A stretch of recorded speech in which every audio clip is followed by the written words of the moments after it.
persiapkan tiga pertanyaan dari kelompok B, ya. Nanti juga akan direspon oleh teman-teman kami yang khususnya adalah Pak Nana dan juga Ibu Saida. Pada teman-teman dari kelompok 2, maka silakan diatas.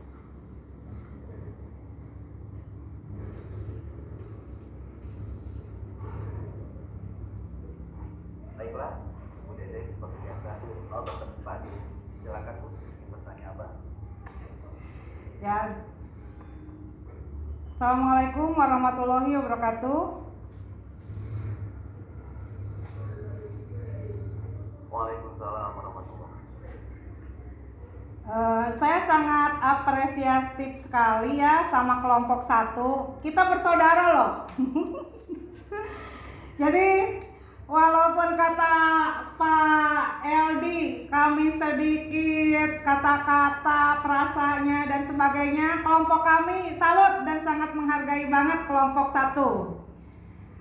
Sejujurnya bukan masalah panjang dan pendeknya suatu prakata, tetapi ini juga sudah memunculkan dari kelompok 1 adanya penetapan bahwa untuk ke PC itu harus mempergunakan atap, kemudian harus mempergunakan bagja.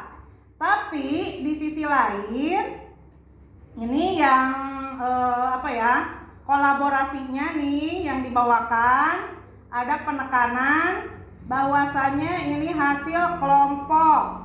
Hasil kelompoknya yaitu PC baru, ya Pak ya?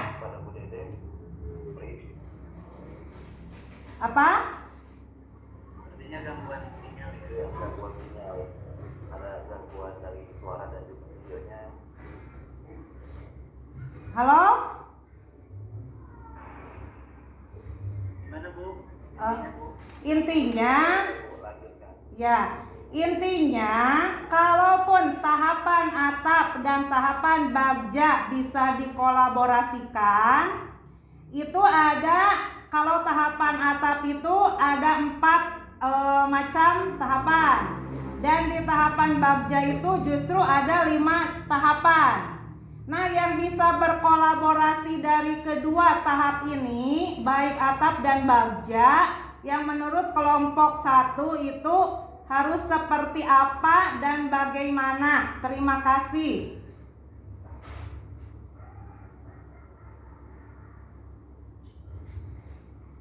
Sangat apresiatif dengan pertanyaan dan juga tadi pemaparan Bu Dede pada kelompok kami.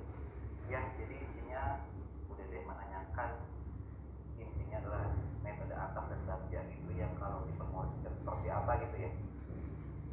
Betul Bu Dede? Nah, baiklah. Ya, begini dispesifikasi ya Pak ya. Kan kalau tahapan atap itu ada 4 langkahnya, sedangkan di tahapan bagja itu justru ada 5 nih. Yang jadi kolaborasi kalau dipadukan itu yang paling kuatnya itu di yang mananya. Ya, dari kedua itu kalau disatukan itu bagian yang mana gitu. Ya, terima kasih. Makasih kembali juga Bu Dede. Gimana Pak Nana dan Bu Saida sudah menangkap apa isi dari pertanyaan Bu Dede yang sangat luar biasa? Berarti gimana Pak Nana siap untuk menjawab atau Bu Saida? Maka saya saja Pak, insyaallah. Oke, baik, kami persilakan kepada yang bernama Pak Nana untuk menjawab pertanyaan dari Bu Dede. Baik Pak Adi, terima kasih Bu Dede atas apresiasinya terhadap usaha kami. Ya, memang seperti inilah kalau komposisinya setengah-setengah, bahkan 4 cowok 2 cewek ya di kita. Kalau di kelompok ibu Pak Ernest yang paling ganteng. Nah, pertanyaan dari Bu Dede barusan itu sangat menggelitik. Ternyata satu hal yang tidak terpikir oleh saya, bagaimana caranya alur atap bisa disamakan atau dicari persamaannya dengan alur bagja. Kalau menurut pendapat saya pribadi, karena kita berbicara tentang visi sesuatu kerjaan yang kita wujudkan di masa yang akan datang, sehingga yang paling utama adalah kata kuncinya aksinya, kerja nyatanya. Tentunya umumnya rada gandeng ya. Sehingga menurut pendapat saya ketika akan diambil persamaannya antara bagja dengan atap adalah pada tahap aksinya. Atap sendiri aset, tantangan, aksi, dan pembelajaran. Yang kita ambil adalah aksinya, yaitu mengarahkan murid untuk menggunakan gawai teknologi untuk pembelajaran. Sementara dalam bagja adalah tentu yang diambil adalah tahapan J dan A-nya, jabarkan rencana serta untuk eksekusi. Pada tahapan jabarkan rencana tadi disebutkan di antara aksi yang bisa dilakukan adalah membimbing murid menggunakan gawai untuk pembelajaran. Itu menurut saya memiliki satu benang merah antara aksi dalam atap dengan jabarkan rencana dalam bagja, yaitu sama-sama membimbing mengarahkan murid supaya HP-nya bermanfaat untuk pembelajaran, bukan hanya untuk main, timpakan, dan sebagainya. Pendapat saya Bu Dede. Barangkali rekan-rekan ada yang mau menambahkan, dipersilakan. Terima kasih Pak Nana sudah berusaha untuk menjawab pertanyaan Bu Dede yang saya sendiri juga baru menemukan jawabannya kalau berdasarkan teorinya gitu ya, mungkin baru bersifat opini yang disebut diwakilkan oleh Pak Nana. Bagaimana Bu Dede, apakah puas dengan jawaban dari rekan kami? Ya, terima kasih karena ini adalah sharing yang belum tentu ada yang benar atau ada yang berlebih, dan kita juga bukan para ahli, kita juga bukan para praktisi, kita juga masih harus belajar. Ya, untuk yang jawaban dari kelompok 1 dapat dipahami. Terima kasih. Sama-sama Bu Dede. Sama-sama. Terima kasih juga telah pertanyaan baru ya. Baiklah, untuk penanya berikutnya dari kelompok 2 yaitu Ibu Lala. Pada beliau kami persilakan. Ya. Bismillahirrahmanirrahim. Assalamualaikum warahmatullahi wabarakatuh. Mungkin ada yang sangat ingin ditanyakan di bagian G pada baca itu kan gali mimpi ya Pak ya, Bapak Ibu. Nah di gali mimpi itu khususnya bagaimana kita menggali mimpi anak-anak yang tinggal di pedesaan dan juga minim dengan sarana prasarana, serta mereka juga minim dengan dukungan keluarga dan juga guru-gurunya pun terbatas SDM-nya di lingkungan pendidikan sekolah. Nah ini bagaimana solusinya untuk menggali mimpi siswa-siswi kita, apa yang harus kita lakukan sebagai guru, suasana ataupun situasi keadaan. Terima kasih. Terima kasih Bu Lala sudah bertanya problematika bagaimana sih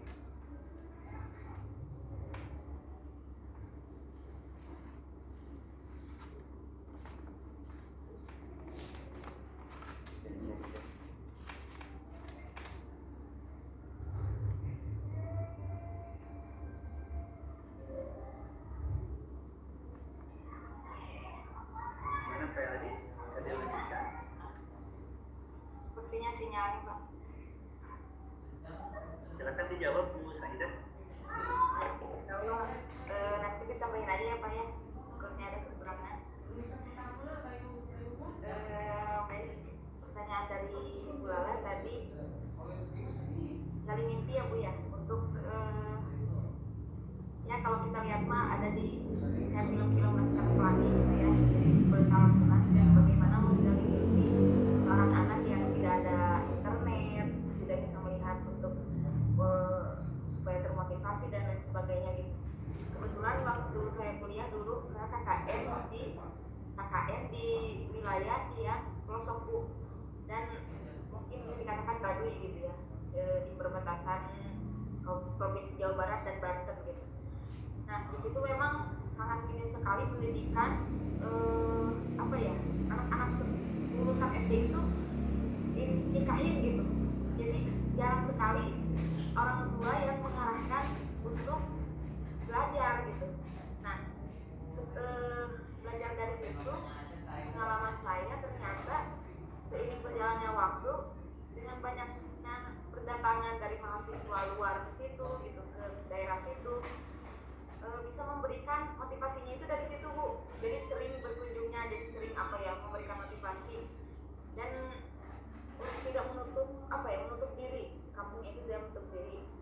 Di situ kami sebagai mahasiswa waktu itu memberikan motivasi kepada anak-anak itu bahwa kita itu hidup bisa dengan ilmu dan terus diajak diajak nonton film-film motivasi karena belum ada gitu. Jadi terus-terusan diajak, diberikan motivasinya supaya bisa mimpinya itu terwujud gitu. Ternyata mereka itu bukan mau menikah lulus SD langsung menikah, bukan karena mereka ingin, tetapi karena mereka tidak tahu mau dikemanain dan tidak ada teladan gitu. Orang tuanya aja sekolahnya ya kadang ada yang sekolah, kebanyakan yang nggak sekolah gitu, melihat dari orang tuanya itu sendiri. Nah di situ kita memberikan motivasi tersebut.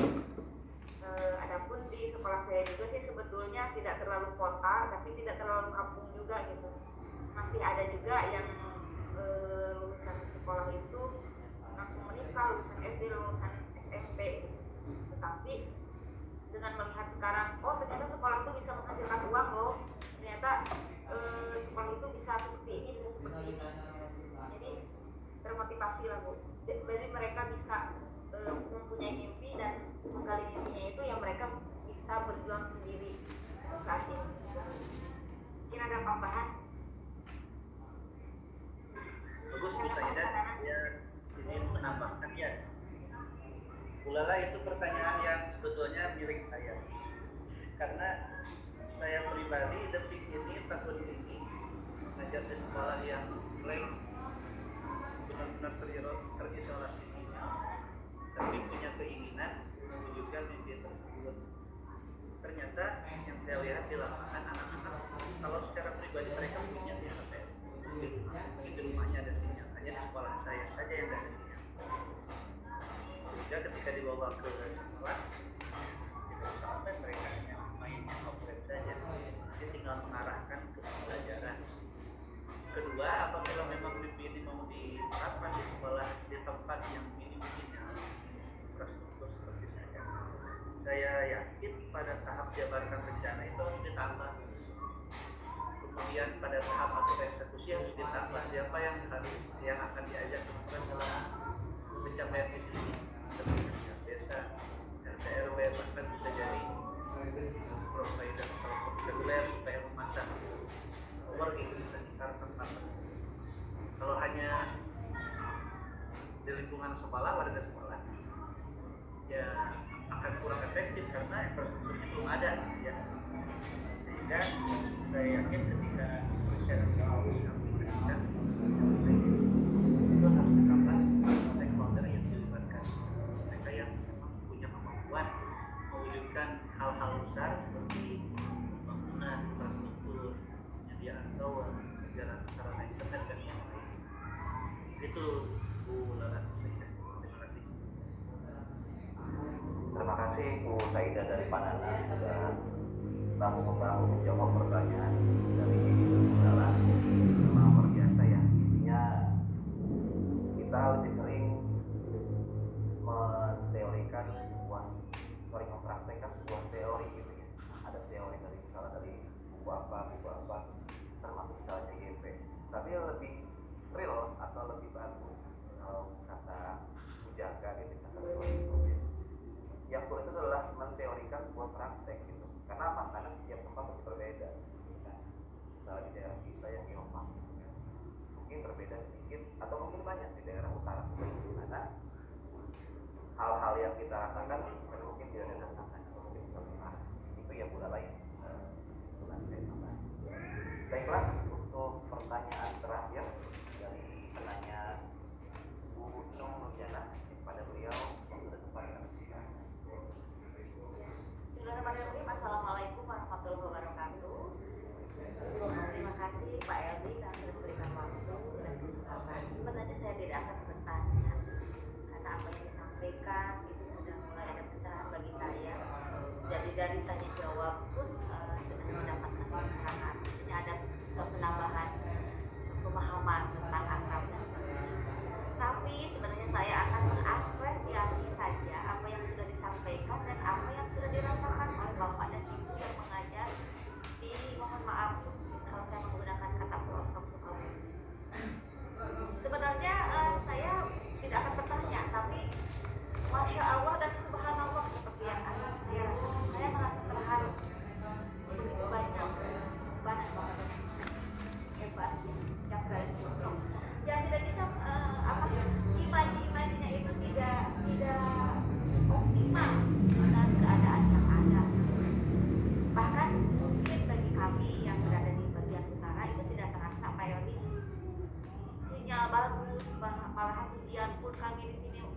ujian sistem online.